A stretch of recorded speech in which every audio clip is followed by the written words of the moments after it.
ოჯახის სიწმინდისა და მშობლების პატივისცემის დღე აღნიშნეს ზუგდიდშიც. მრევლის სამეგრელო ზემოსვანეთის რეგიონის ყველა მუნიციპალიტეტიდან ვლაქერნის ყოვლადწმინდა ღვთისმშობლის ხატის სახელობის ტაძარში შეიკრიბა. ზუგდიდისა და ცაიშის ეპარქიის სამღვდელოებამ მრევლთან ერთად ზუგდიდის ქუჩები ჯვრიანი დროშებით და ბაირაღებით მოიარა. სამღვდელოებამ აკურთხა მრევლი და ქალაქის ქუჩები. მსვლელობა ზუგდიდის ცენტრში ღვთისმშობლის მოზაიკასთან სადღესასწაულო პარაკლისით დასრულდა. ძალიან მნიშვნელოვანია ულოცავ ყველა ქართველს, ყველა ქრისტიანს. სიწმინდის დღეს, ოჯახის დალოცვის დღეს.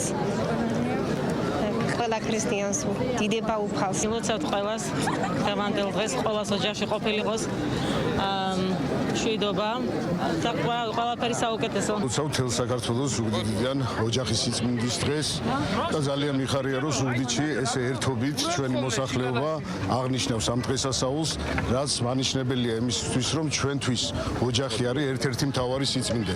კიდევ ერთხელ გილოცავთ ყველას ოჯახი დალოცოს უფალმა